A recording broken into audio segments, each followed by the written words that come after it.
Class 5, Chapter 5, The Chocolate Room. So basically, this chapter is about a very interesting topic we all love. What we all love is chocolate, you see. Chocolate is the thing each and every student, each and every kid loves chocolate. So this chapter is basically about a chocolate room. The writer of this extract is basically Roald Dahl, who wrote this book Charlie and the Chocolate Factory. This particular extract is taken from this book only. It has many characters into it, but some of the main characters are there in this extract, which is Mr. Willy Wonka, Charlie himself, and many other who were visiting the chocolate factory first time. Mr. Willy Wonka is the owner of this factory, and Charlie is a boy who visited the factory along with his grandfather. So let's start this chapter now. An important room this, cried Mr. Wonka, taking a bunch of keys from his pocket and slipping one into the keyhole of the door. This is the nerve of the center of the whole factory, the heart of the whole business, and so beautiful. I insist upon my rooms being beautiful. I can't abide ugliness in factories. So basically, Mr. Wonka is opening a room describing the most beautiful, most important room of this factory, which is the room, chocolate room. So he was opening with a bunch of key. So he goes, I can't abide ugliness in factories. In we go then, but do be careful, my dear children. Don't lose your heads. आप लोग अंदर चलेंगे तो चलकर देखिएगा, उसको देखकर कहीं होश मत खो बैठिएगा. It is a very excitement visit, you can say, or it is a very enjoyable, you will find it. So don't get overexcited, keep very calm. Mr. Wonka opened the door.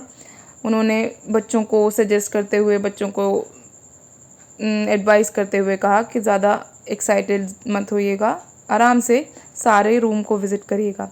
So there were 5 children who were visiting that, 5 children and 9 grown ups. 5 बच्चे और 9 बड़े थे.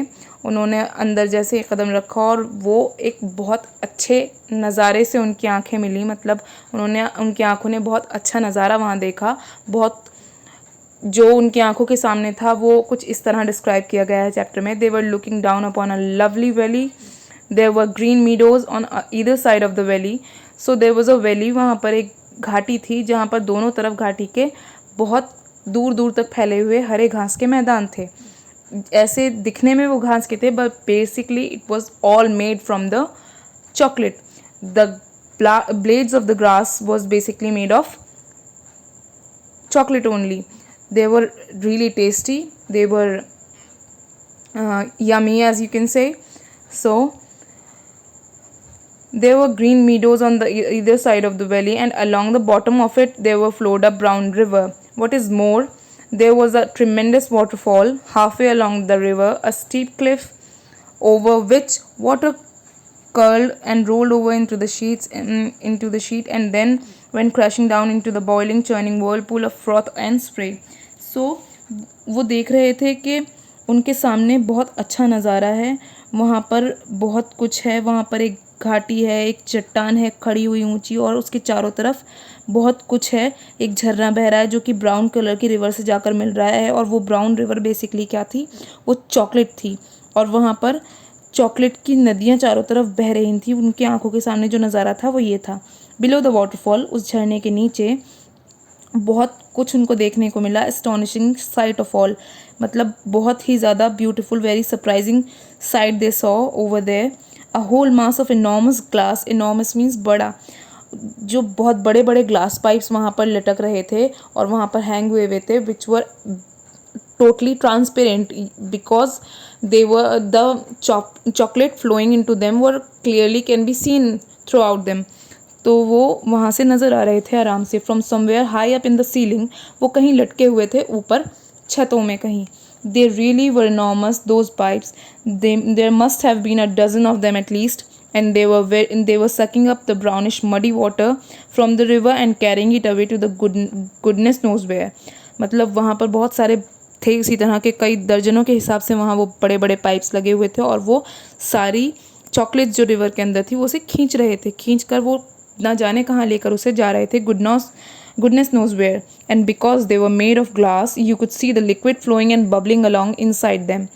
And above the noise of waterfall, you could hear the never-ending sucking sound of the pipes as they did their work. और वहाँ पर उन pipes के द्वारा जो काम लिया जा रहा था उनसे, वो पाइप चॉकलेट को खींचने का काम कर रहे थे. And the sound of the sucking of that brown muddy water, which was actually chocolate, can be clearly heard and can be clearly seen. Graceful trees and bushes were growing along the river banks.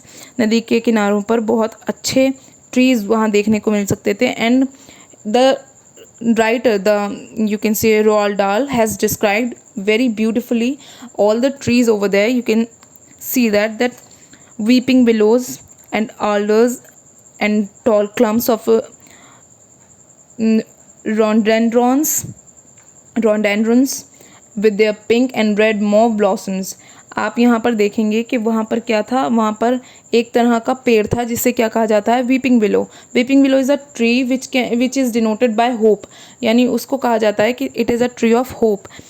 Toll clumps of rhododendrons, एक तरह का ये फूल होता है, रोनडेंड्रंस, जिसे basically pronounce किया जाता है रोनडेंड्रंस की तरह. With their pink and red move, वहाँ पर अलग अलग तरह के फूल देखे गए, मॉव ब्लॉसम्स देखे गए, बहुत अलग अलग. In the meadows there were thousands of butter cups, वहाँ पर बटर कप्स एक अलग तरह का फूल होता है, वो भी वहाँ पर देखा गया.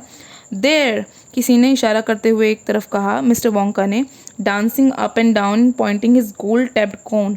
अब केन क्या होती है? केन एक तरह की छड़ी होती है जिसकी सिरे पर, एक सिरे पर जहाँ से उसे पकड़ा जाता है वहाँ पर गोला सा लगा हुआ बना हुआ होता है जिसे गोल्ड टेप्ड केन कहा जाता है.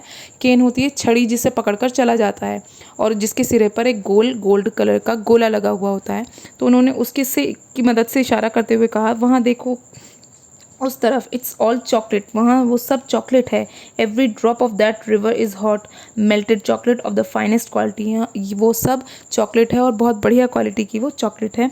The very finest quality, there is enough chocolate in there to fill every bathtub in the entire country. यहाँ पर इतनी चॉकलेट है कि जितने देश में बाथटब्स हैं उनको भरा जा सके आसानी से. And all the swimming pools as well, और सभी स्विमिंग पूल्स को भी. इज़न्ट इट टेरिफिक, क्या ये बेहतरीन नहीं है?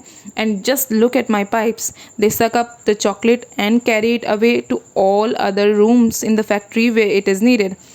यानी ये जो पाइप्स हैं ये इसको वहाँ तक लेके जाते हैं जहाँ जहाँ जिन कमरों में उनकी ज़रूरत है.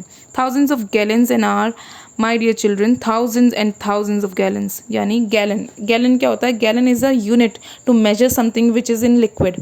तो किसी भी लिक्विड तरह की चीज़ को मापने का एक यूनिट होता है, जैसे आप लीटर में कहते हैं, हमारे यहाँ यूजुअली लीटर यूज़ होता है लेकिन ब्रिटिश में इसे गैलन कहते हैं, विच इज़ एक्चुअली लीटर में अगर उसको कन्वर्ट करा जाए which is 4.5 litres actually. Exactly 4.5 liters is a 1 gallon. So gallons, thousands of thousand gallons. The children and their parents were very surprised, too flabbergasted to speak, which means were very shocked to see everything, happily shocked, surprisingly shocked to speak anything out.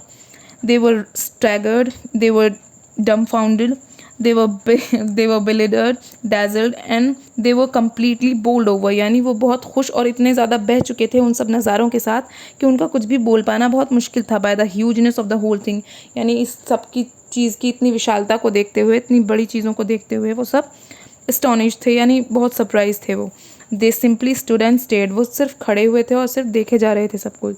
The waterfall is most important, mister Wonka said. उन्होंने आगे बढ़ते हुए कहा कि जो waterfall है वो सबसे ज़्यादा इम्पॉर्टेंट है. विच इज़ वाई, क्यों है वो ऐसा?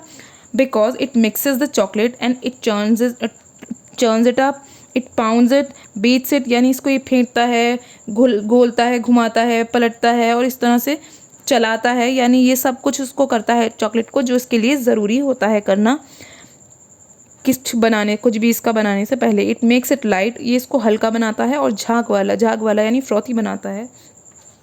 No other factory in the world mixes its chocolate by a waterfall. दुनिया में कोई और फैक्ट्री है ही नहीं जो वाटरफॉल के द्वारा इसको चॉकलेट को मिक्स करती हो. But it's the only way to do it properly, the only way. And do you like my trees, यही एक लौता तरीका है इसको अच्छी तरह से इसको फेंटने का या इसको मिक्स करने का एक तरह से। और आपको मेरे आसपास लगे हुए पेड़ कैसे लगे, वो पसंद आए? He cried pointing with this his stick. And my lovely bushes, do you think they look pretty? और ये सब झाड़ियाँ कैसी लगी आपको, लगता है ये अच्छी हैं? And of course they are all eatable. और हाँ, ये सब ईटेबल हैं, यानी ये खाई जा सकने वाली हैं, इनको आराम से खाया जा सकता है।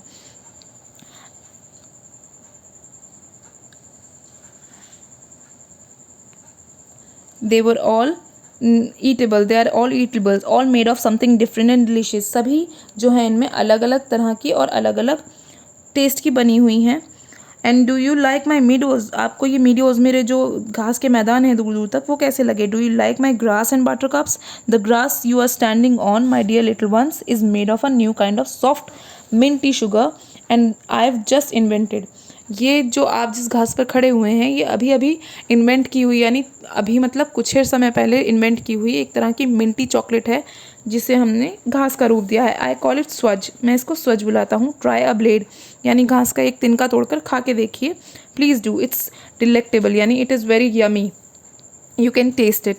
Automatically everybody bent down and picked one blade of grass, everybody, that is except Augustus Gloop, who took a big handful। उनमें एक बच्चा था ऑगस्टस ग्लूप जो जिसने सबसे ज़्यादा चॉकलेट उठाई, बाकी सब ने थोड़ी थोड़ी चॉकलेट उठाकर टेस्ट करी, लेकिन इस बच्चे ने ज़्यादा सी। And Violet Beauregarde before tasting a blade of grass took the piece of the world record breaking chewing gum out of her mouth and stuck it carefully behind her ear। एक बच्ची थी जिसका नाम था वॉयलेट बेयरग्रेड। उसने क्या करा, पहले अपने मुंह से वो च्विंगम निकाली जो कि बहुत फेमस थी, उसको अपने कान के पीछे लगाया, फिर उसने वो चॉकलेट टेस्ट करी। इज़न्ट इट वंडरफुल, चार्ली ने फुसफुसाते हुए कहा, क्या ये बढ़िया नहीं है? Hasn't it got a wonderful taste grandpa, क्या इसका टेस्ट बहुत अच्छा नहीं है दादाजी? I could eat the whole field, मैं तो सारा मैदान खा सकता हूँ, ग्रैंडपा ने कहा। ग्रैंडपा जो, हिज नेम वॉज जो, ग्रीनिंग विद डिलाइट, उन्होंने मुस्कुराते हुए ऐसा कहा। I could go around all the force like a cow and eat every blade of grass in the field, यानी मैं एक गाय की तरह सारा घास का मैदान चल सकता हूँ। ट्राई अ बटर कप, मिस्टर वोंका ने कहा, एक बटर कप भी ट्राई कीजिए, ये और भी अच्छे हैं।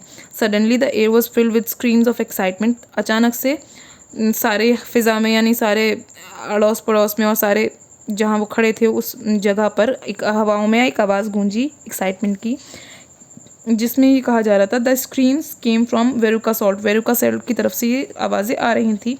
She was pointing frantically to the other side of the river, वो बहुत उत्सुकता के साथ दूसरी तरफ पॉइंट कर रही थी, इशारा कर रही थी। Look over there, she screamed, उसने चिल्लाते हुए कहा, वहाँ देखिए, वो क्या है, वो जो हिल रहा है, चल रहा है। इट्स अ लिटिल पर्सन, ये कोई छोटा आदमी है, ये तो एक आदमी जैसा लग रहा है, इंसान जैसा। It's a little man down there below the waterfall, वो एक छोटा सा आदमी जैसा लग रहा है। Everybody stopped picking butter cups, सबने बटर कप उठाना छोड़कर वहाँ देखना शुरू करा और नदी के दूसरी तरफ देखने लगे। She is right grandpa, Charlie ने कहा, ये सही कह रही है, वो एक आदमी है, क्या आप उसे देख सकते हैं? देखिए। ग्रैंडपा ने कहा, हाँ मुझे वो दिखाई दे रहा है। और सबने उसको देखकर चिल्लाना शुरू कर दिया कि अरे हाँ वो देखो, अरे एक नहीं है, दो हैं, my god, so there is. और उन्होंने कहा, नहीं दो नहीं है, दो से ज़्यादा हैं, there is one more, there is 1 2 3 4 5, यानी वहाँ पर बहुत सारे उस तरह के आदमी थे जैसा उनको नज़र आ रहा था। So that was your chapter. This was just a extract from this particular chapter, and it was describing only the chocolate room of this whole book, which is Charlie and the Chocolate Factory. Hope you enjoyed this chapter, The Chocolate Room. Thank you.